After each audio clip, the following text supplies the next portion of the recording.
Municipal ఎన్నికలలో ప్రజల భవిష్యత్తు నిర్ణయించవలసింది ప్రజల ఆలోచనతో కూడిన ఓటు హక్కు అని. నిజాయితీపరులను గెలిపించి అవినీతిపరులను ఓడగొట్టడమే మీ బాధ్యత అని అఖిలపక్ష ఐక్యవేదిక అధ్యక్షులు సతీష్ యాదవ్ తెలిపారు.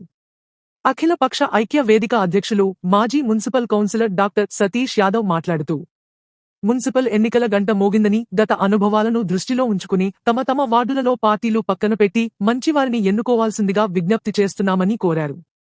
వనపర్తి జిల్లాలో ఉన్న 5 పట్టణాలలో 3వ క్లాస్ మున్సిపాలిటీగా ఉన్నాయి. కానీ పాలకుల అసమర్థత వల్ల మొదటి క్లాస్ మున్సిపాలిటీ ట్యాక్స్ మాత్రం మనకు వేస్తున్నారని, పనులు మాత్రం లో క్లాస్ గ్రామ పంచాయతీలో చేసే పనులు కూడా మనకు చేయడం లేదని అన్నారు.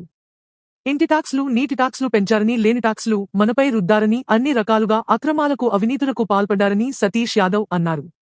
మనం వేసిన ఓట్లతో గెలిచిన తరువాత కొందరు అవినీతికి పాల్పడి పట్టణాలను నాశనం చేస్తున్నారని, ఆ అవినీతి పరులు ఎవరో సాక్ష్యాధారాలతో మీ ముందు పెడతామని, మీ ఓటు అనే ఆయుధంతో అవినీతి పరులను మీరు ఓడించాలని సతీష్ యాదవ్ పిలుపునిచ్చారు. మున్సిపల్ ఎన్నికల గంట మోగింది.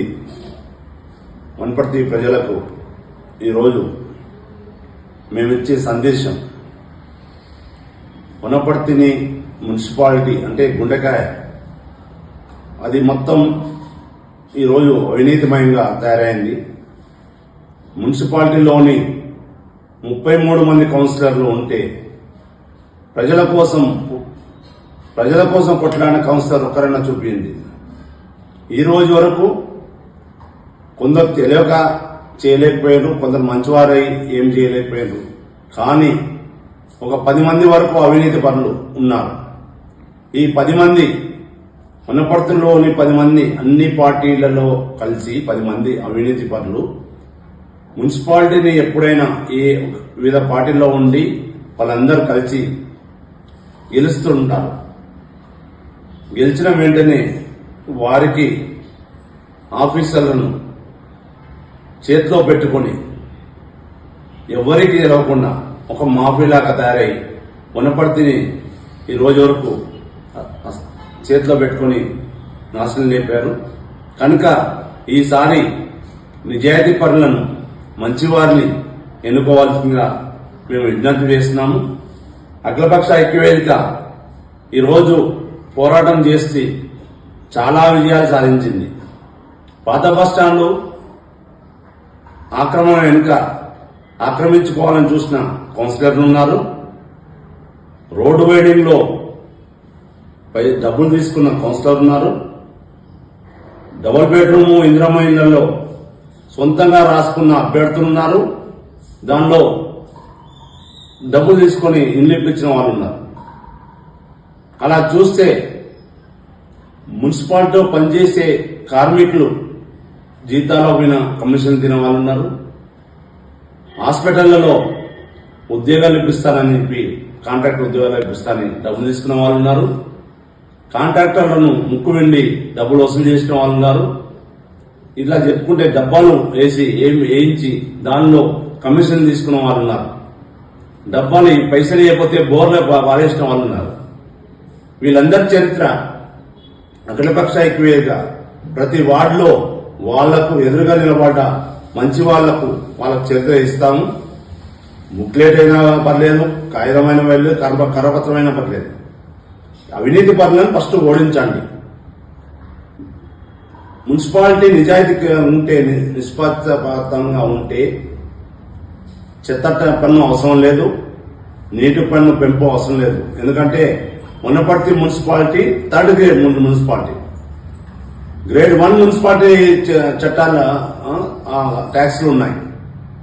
చట్టాల్లో ఉన్నాయి, మున్సిపల్ చట్టాల్లో ఉన్నాయి. ఏది అమలు అవుతుంది? అందరూ కలిసి సంతకాలు తీసుకుంటారు ఆ అధికారులు లోపల. ఇది బిల్లు పాస్ అయిందని చెప్పి లోపలనే చేసేసి అవినీతి చేస్తున్నారు. ఈరోజు రెవెన్యూలో, తర్వాత ఇంజనీరింగ్ సెక్షన్లో, తర్వాత మెయిన్ గా ఏది ఈ టౌన్ ప్లానింగ్ లో చాలా అక్రమాలు జరుగుతున్నాయి. టౌన్ ప్లానింగ్ లో ఆఫీసర్లు అనేది లేదు.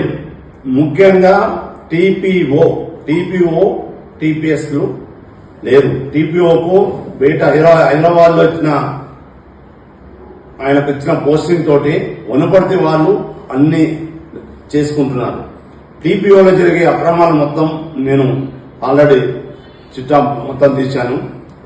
వనపర్తిలో ప్రతి బిల్డింగ్ లో అవినీతి ఉంది. కొత్తగా కట్టే బిల్డింగ్ లో అవినీతి జరుగుతున్నాయి.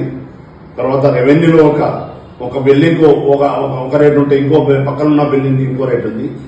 పక్కన ఉన్న బిల్డింగ్లకే రేటు వేరే, అంటే డబ్బులు ఇచ్చిన వాళ్ళకు తక్కువ, డబ్బులు ఇచ్చిన వాళ్ళకి ఎక్కువ ట్యాక్స్ ఉంది. ఇవన్నీ మార్పులు చెందాలంటే ఇప్పుడు నీతి గల మంచి అనుభవం గల కౌన్సిలర్ నేను ఎన్నుకుంటేనే ఇవన్నీ పోతాయి. మీరు కూడా ఇప్పుడు మీ వార్డులలో ఎవరు ఏం చేస్తారో ముందు ఒక బాండ్ ఆపించుకోండి. అది మన హక్కు. వాళ్ళు రేపొద్దున అవినీతికి పాల్పడకుండా ఈ చట్టాలను గౌరవించాలనే ఒక బాండ్ మేము తయారు చేయిస్తాం. దానిపై సైన్ చేసిన వాళ్ళకే ఓటు వేయండి. ఎందుకంటే మేము ఇవన్నీ చెప్తున్నాము మా కోసం అని ఏం లేదు.